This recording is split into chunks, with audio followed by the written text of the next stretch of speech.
to Diamond Accelerator's Wednesday group coaching call. Today, we are talking about how to sell smart assets that boost your med spa's valuation. So, before we dive in, I want to start with the truth that most med spa owners never hear until it's too late. Most med spa owners believe their value is in their equipment, maybe their brand, or even their revenue. But buyers disagree, and that disconnect cost owners millions at exit. Owners often say, look at everything I've invested in. Buyers ask, which of these are really income producing assets? That difference alone can change the value of a business overnight. So, what owners often mistake for value is really a sunk cost. Buyers don't reward what you paid for, they reward what performs. An asset only matters if it can generate income without constant owner involvement. I've sat on calls where owners passionately walk buyers through every device and every upgrade, and the buyer barely reacts. Not because they don't respect the effort, but because effort is not an asset.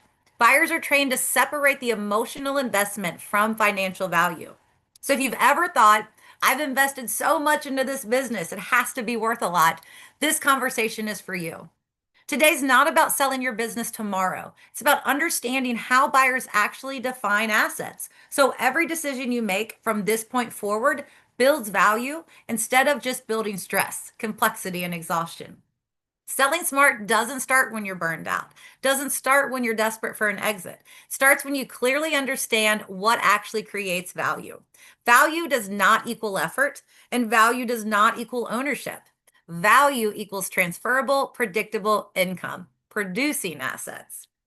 So, how do buyers actually look at your business? So, here's the first major mindset I need you to make.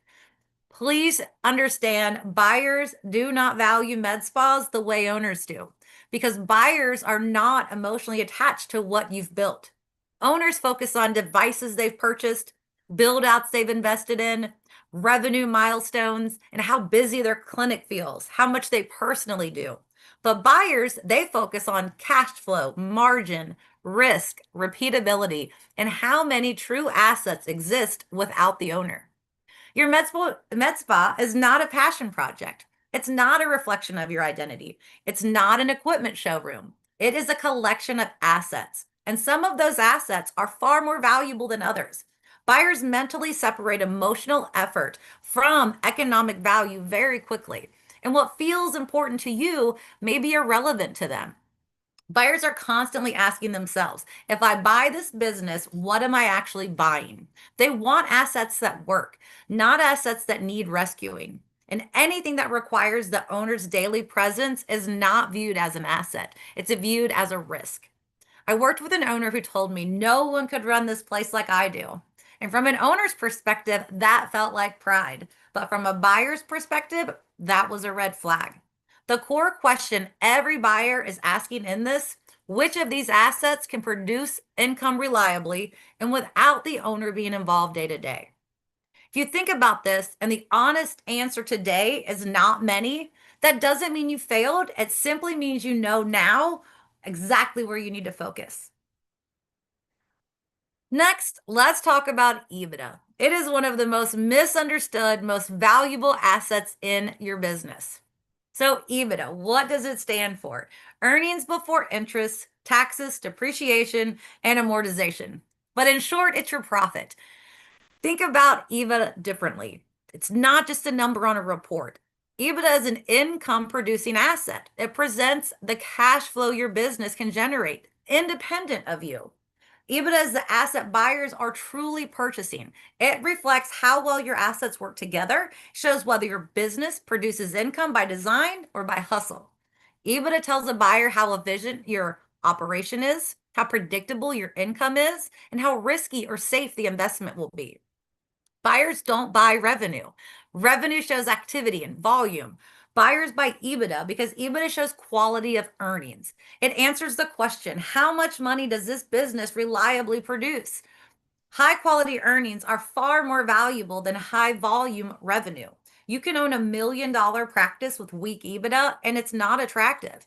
If you own a smaller practice with strong EBITDA, it becomes a really premium asset.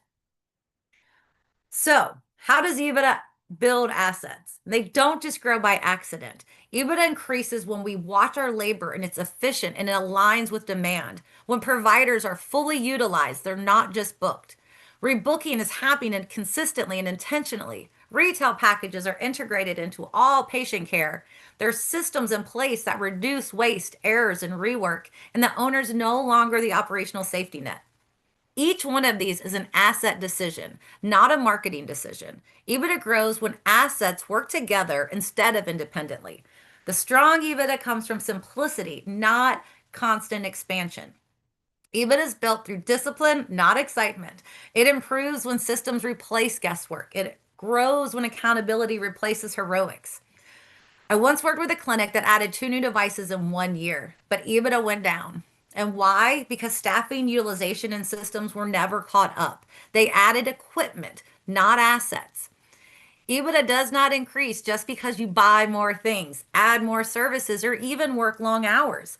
EBITDA is built by strengthening the assets, not adding complexity.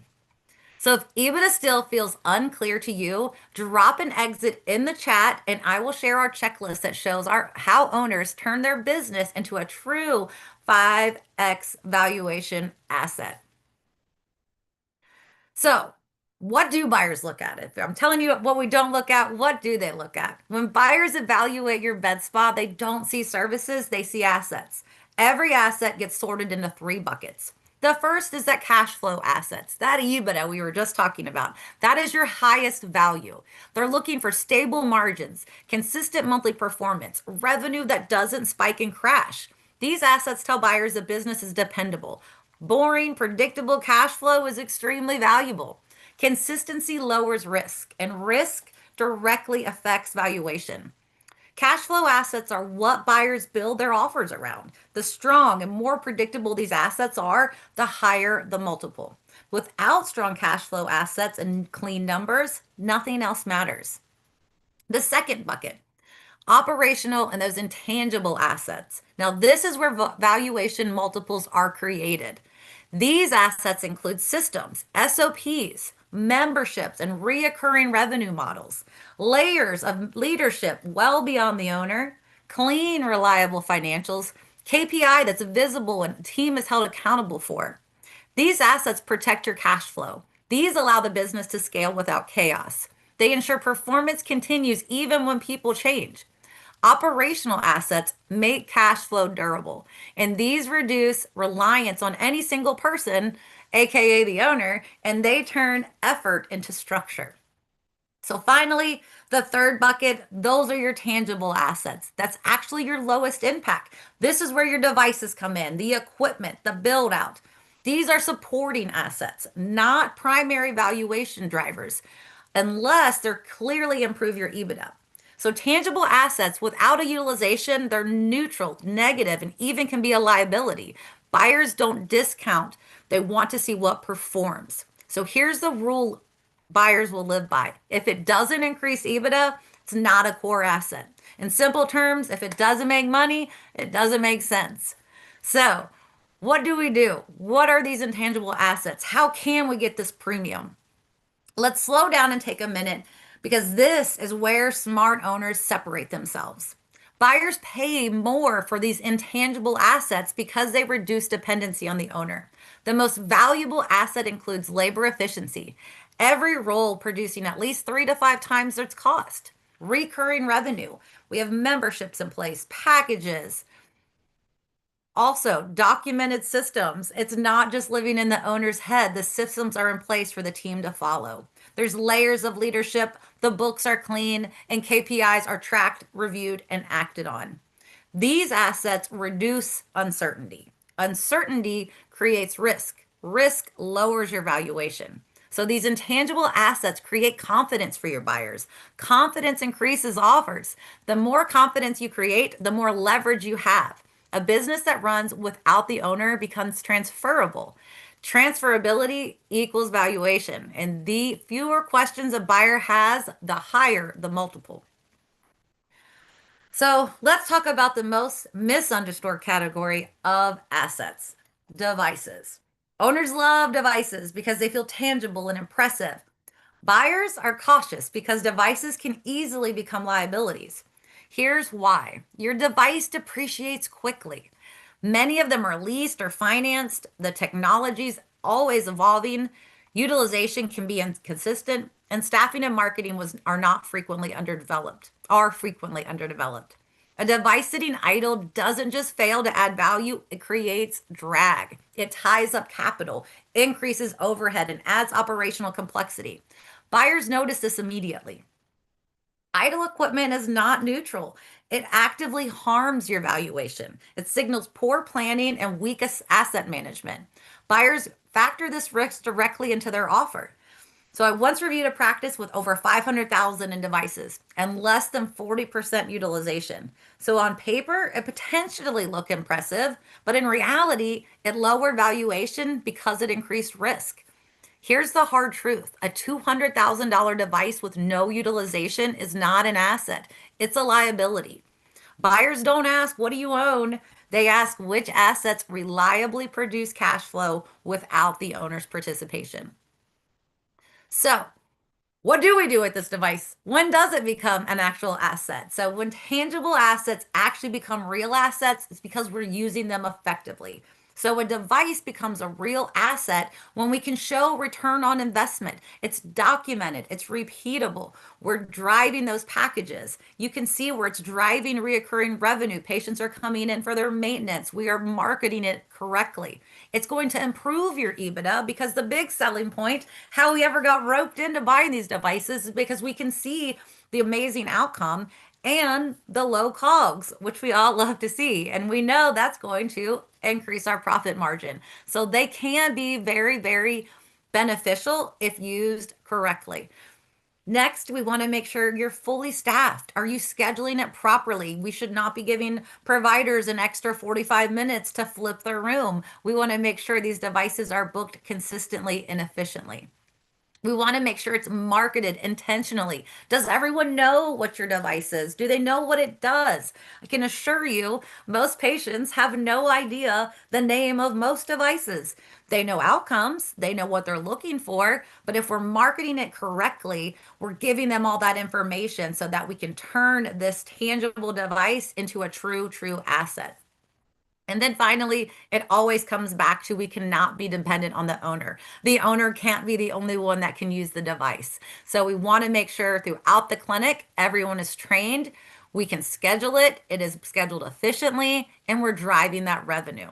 That is what makes a system work efficiently. That is what makes a device now an asset.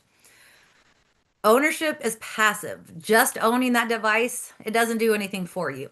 Execution, that is active, and that is what buyers pay for. They pay for what works.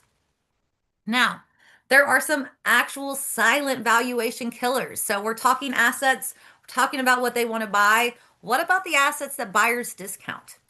So let's talk about what happens when they quietly discount, or even if they never say it out loud during the conversation. There are certain assets that will absolutely kill your deal or lower your valuation. Number one, it's always going to come back to owners. Owners acting as the top producer. Cannot have that. High labor with no accountability. Revenue without margin. Devices collecting dust and no systems to replace the owner.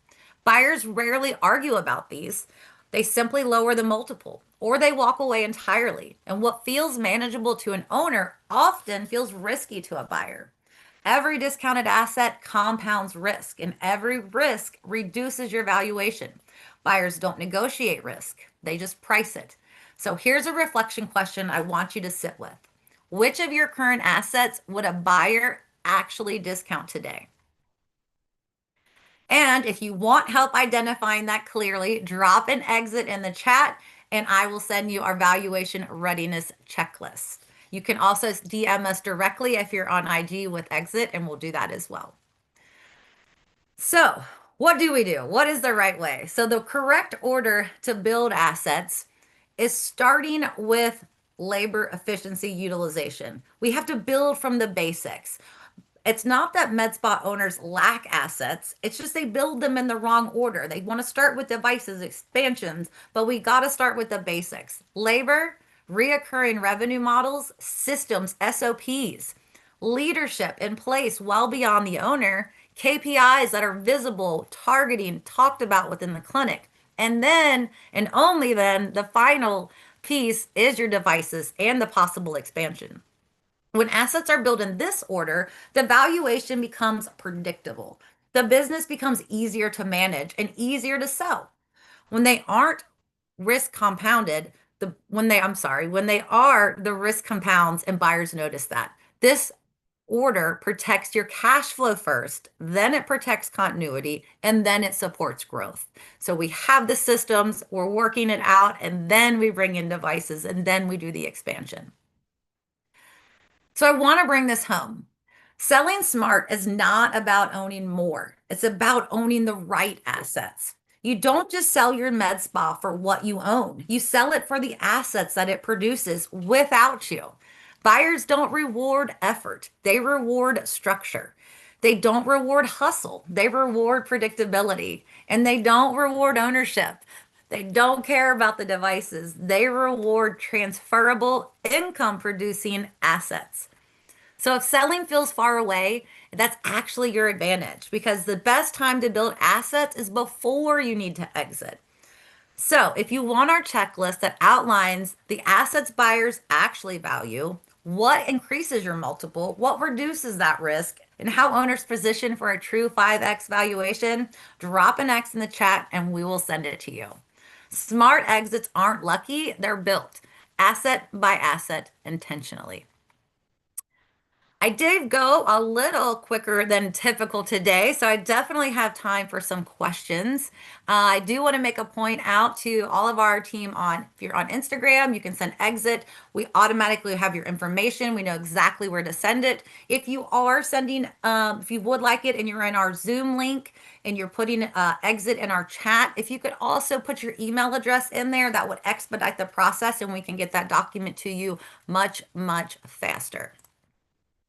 So now I would like to open it up for any questions.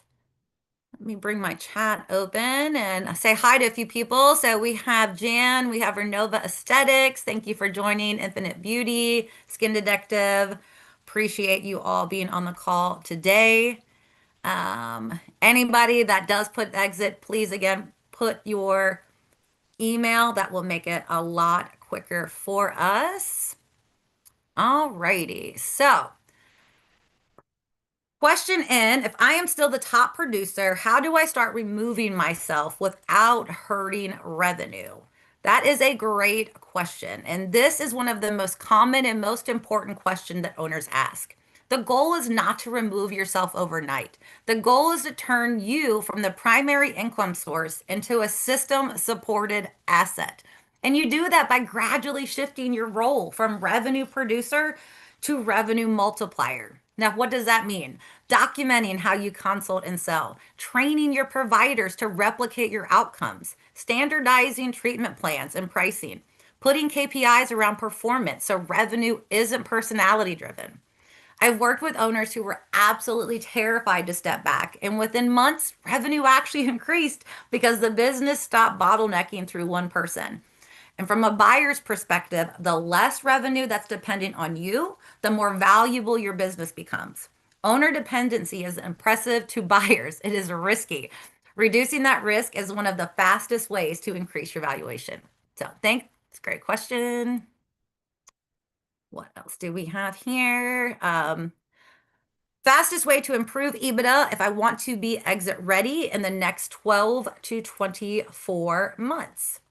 Another great question. The fastest way is not by adding more. It's by optimizing what you already have. So again, we really want to dial in that EBITDA. EBITDA is what the top tier buyers are looking at. So labor efficiency, making sure each one of your team members and your roles produce 3 to 5 times its cost. Are they scheduled efficiently? Are their comp models in alignment? Next is utilization. Fill in those gaps. We need to make sure that everybody's schedule is maximized. Recurring revenue. If you don't have a membership in place, get those memberships in place. And then packages. I know if you're working with us, we're talking comprehensive treatment plans, we're talking packages. That is how you can show reoccurring revenue and stabilize that cash flow. Most owners try to grow their EBITDA by adding services, devices, and that can increase complexity and cost.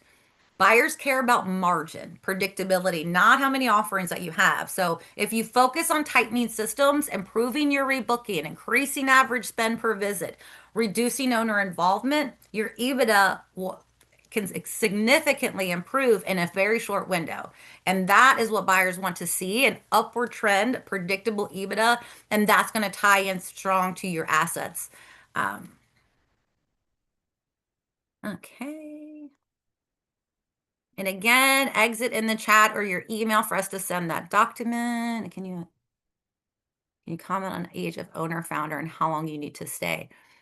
Um, Age of owner would doesn't really matter. It's really going to be again about the structure of the business. And then when you create your exit plan to leave, you want to clearly outline that. You want to, some will just walk away. Like I'm walking away from the business. Here you go. Here are the keys. Others will transition out. So do make sure that if you are going to either provide guidance, provide support, you want to make sure that you definitely have that outlined in your agreement so you don't end up spinning your wheels for a year, 2 years, helping the clinic. So recommend putting it into your agreement, how long you're going to have it be in place during that transition. And then that will clearly align. Don't give yourself more than 6 months unless you're really wanting them to continue paying you. Usually a 6 month transition, short answer would be the best way to put that in there. But age of the owner doesn't matter. So the existence of the business, you want to have at least a year to 2 years, clean data, clean numbers. But the actual, age of the business doesn't really factor in too much. How long do all these systems need to be in place prior to listing? So yeah, you want to show it significant for at least a year, 6 months to a year. That the longer you can wait, the better. Can you go sell in 6 months when you get all these systems in place? Absolutely. Would you get a higher valuation if you waited to a year so that you could show more time? Absolutely. So it's really about how much of a rush that you're in. But if you have the ability to give yourself time, plan for that year, give yourself a full year. And if your systems aren't in place and it's going to take a lot of cleanup, you need to get it to that nice level, get the systems in place, make sure you have clean data, clean reporting, and then again, full year of showing that consistently and obviously watching that revenue grow in as much as possible. If I learn anything else. Okay, how do I know which of my current assets are actually increasing my valuation versus just keeping the business running? So, that's a very, very smart question, but we want to make sure that we don't just one little answer is going to fix everything. The easiest way to tell if one simple thing is working is just make sure, does your asset increase in EBITDA? Simple question. If it is increasing EBITDA without me being involved, then yes, yes, it's a value. If the answer is no, it's either neutral or it's a risk. So again, that's really dialing in your devices. Those type of situations when it's tangible, those are what you can actually execute and show that increased EBITDA. But if not, you want to dial into those intangibles, clean up your efficiency, clean up those systems. That's how you're going to see the valuation, increase and not sit there idling. And I think I got them all. Let me scroll. Yes. Perfect. So thanks everyone for joining. I do see a lot of exits in the chat, so that is great. Again, if you have an opportunity, put your email in it. We'll get it to you a lot faster if you can drop that email if you do have the ability and you are in Zoom. But thanks everyone for joining today. We will get that checklist to you so you can see how to maximize and prepare to sell to get that 5 times valuation. So appreciate everyone's time today.